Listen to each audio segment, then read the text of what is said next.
He is one of the co-hosts of MLB Central. Mark DeRosa joins us now on the Emerald Queen Casino Sportsbook Hotline. Mark, how's it going today?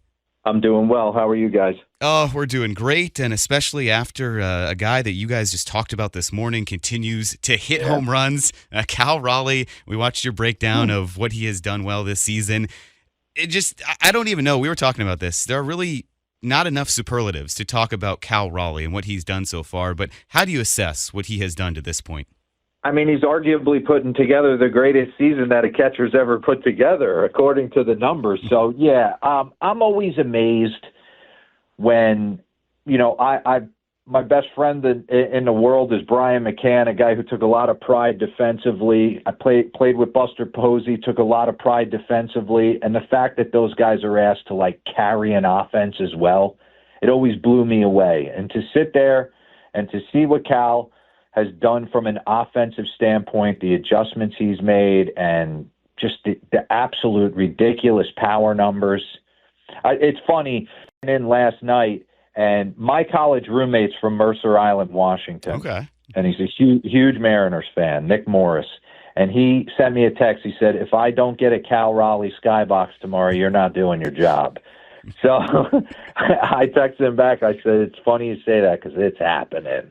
Yeah, he's been, it's him and Judge, right, in the American League right now for MVP. Mark, what will he have to do to stay in this race, legitimately in this race, for the next 4 months of the season? Obviously, you can't expect him to continue at this pace and hit 60. What's he on pace for, 65 homers? Yeah. That'd be absolutely ridiculous.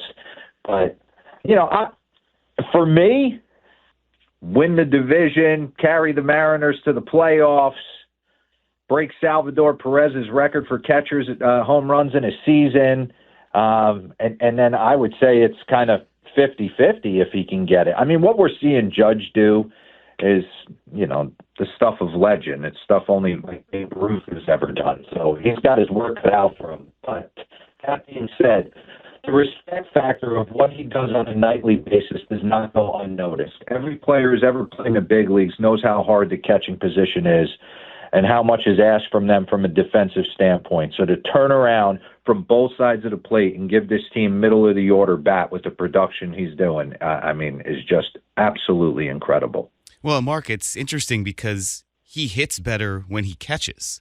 But then, you don't want to wear him down and have him catch every day. But is he too valuable to really take out of the lineup, even for one day? He's never sat out a game this season.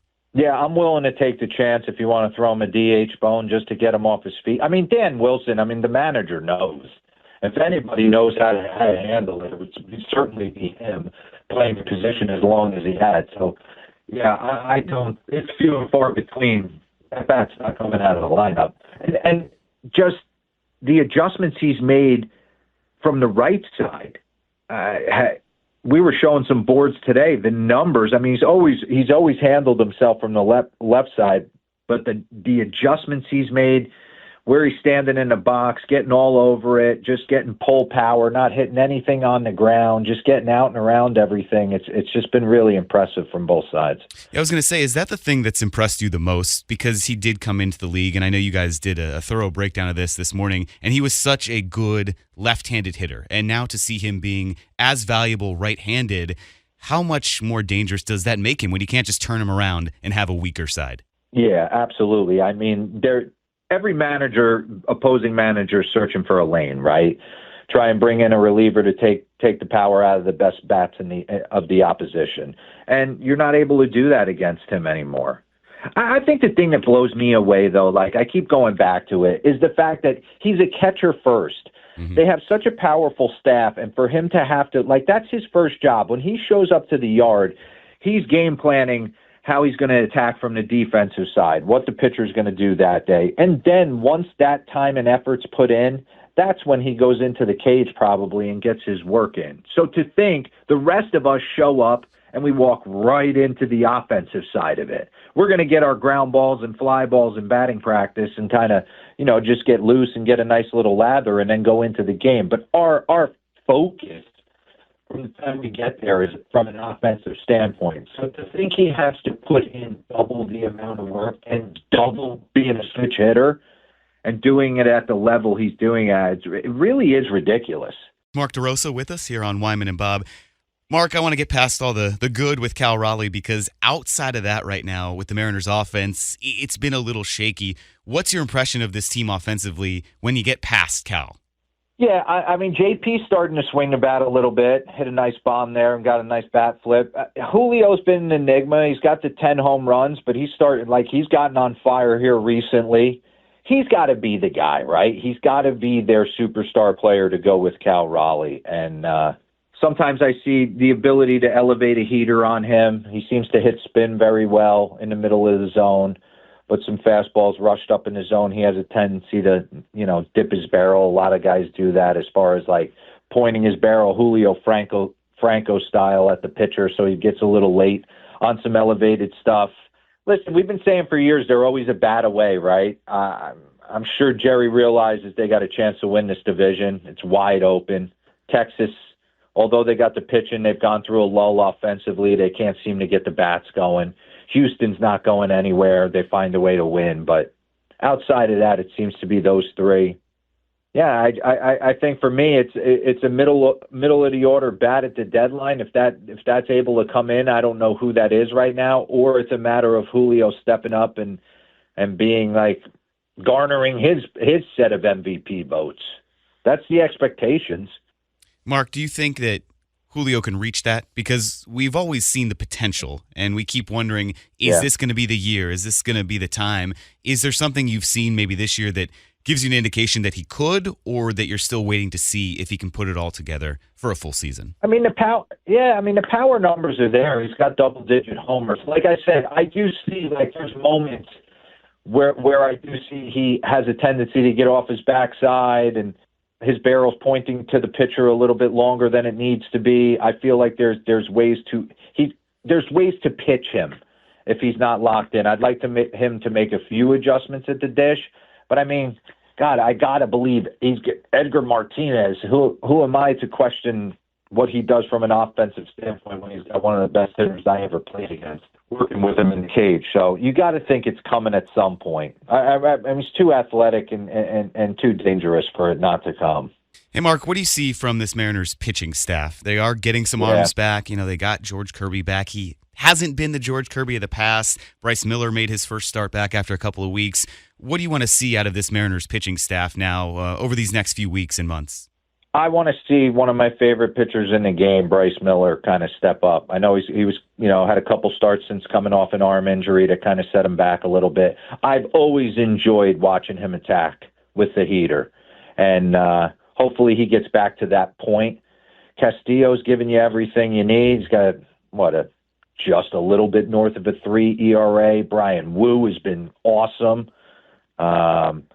You've gotten production from some guys like Logan Evans and Hancock. So ultimately, you need the big boy back, right? Logan Gilbert needs to get back at some point. I don't know what the timetable is for him, but hopefully he's able to get back. But yeah, I love the rotation. And you knew Andres Munoz was going to eventually give up a run.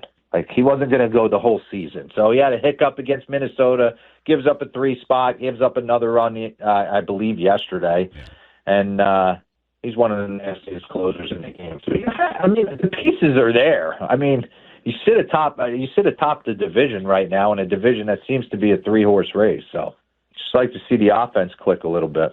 Yeah, it has been inconsistent at times. But getting back to what you said about Munoz, do you categorize that as just a hiccup? Because we've watched his workload, and it has really increased this season. Times he came into the game, he pitched 3 times in 4 outings during this series. Is usage a concern for you, or do you think it is just a hiccup, what he went through over the weekend? Well, I think you gotta win the games you're supposed to win, right? Like, ultimately, I do think Dan Wilson has to monitor the long game with him because he's so nasty, and that you want to go to him at all times. Yes, it's a hiccup. The game's too hard. You're not going to be perfect. There's one Mariano Rivera. We watched Clase go through this in the postseason last year, and then it bled into the season this year. As nasty as you are, you're playing against the best players in the world, and eventually you will regress to the mean. I was saying that today on the show. You look around, the guys that are struggling offensively that have the track record will eventually get going at some point, and the guys that got off to amazing starts will eventually get cold. It's just the ebb and flow of the season. We watched it with Luzardo in Philly. He got off to such a nasty start. He was unhittable, and all of a sudden he gives up an 11-12 spot to the Brewers. So you kind of are who you are at the end of the day in this game once you're in your cleats, and I just feel like Munoz is one of those guys. He's nasty. He's going to be an effective closer for you guys the entire length of the season, but to expect him to be perfect is unfair. Mark, I don't know how much you've gotten to see Matt Brash since he's come back, but to be out for that long, obviously he was so filthy before he got injured. Is that normal for a guy to bounce back this well when you're suffering such a prolonged arm injury, or what have you seen out of Brash that has impressed you since his return? You know, it's funny. He's always had some of the nastiest stuff, right? The sweeper and the ability to spin it and blow heaters by guys. It's funny. I was driving to the airport the other day, and just to listen, I was listening to the game on the radio, and to listen to the play-by-play and color guy just rave about his stuff being back so quick.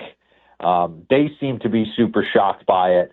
I haven't put enough eyeballs on it yet to make a decision on that. But yeah, I mean, the numbers don't lie. If he's right and his arm's feeling good, he's going to get outs. Mark, when we look around baseball, and we've seen these quick promotions, specifically with the Mariners, the past couple of months when they brought up Ben Williamson after just a handful of minor league appearances, Cole Young they just called up over the weekend, and then today the Royals with Jack Caglione.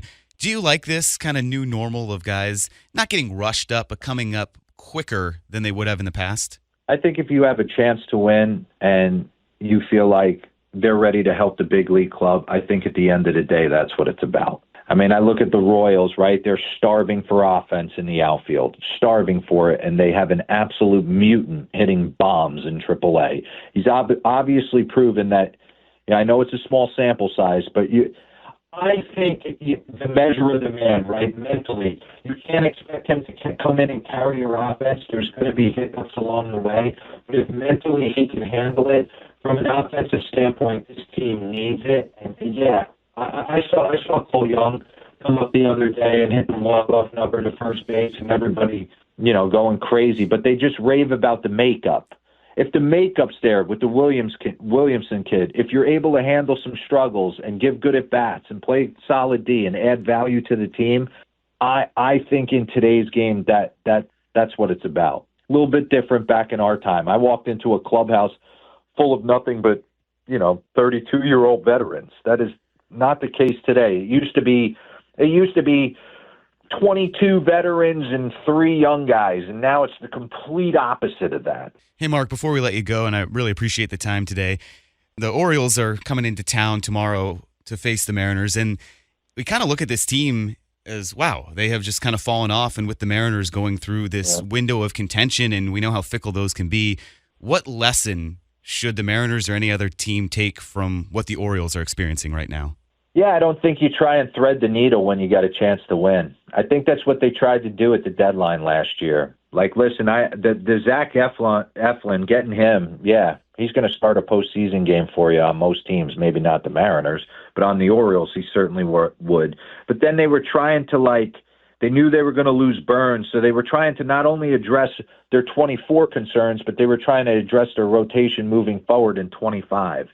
And I just think you kind of sent a message into the clubhouse that it wasn't all systems go. I'm not saying you be foolish, but at the same time, when a team's ready to win, when you're watching guys walk in that probably aren't going to help you until the following year, you kind of wondering what's going on when you're seeing other teams in your league going after it. So I understood what they were doing.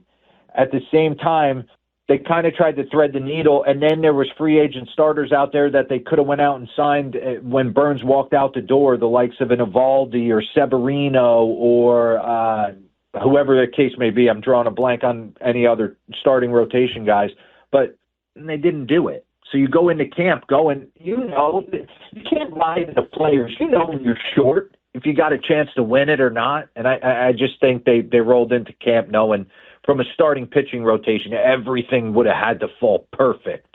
and it hasn't. Mark DeRosa, co-host of MLB Central on MLB Network every morning, has been our guest here on Wyman and Bob. Mark, thank you so much for the time. We really appreciate it.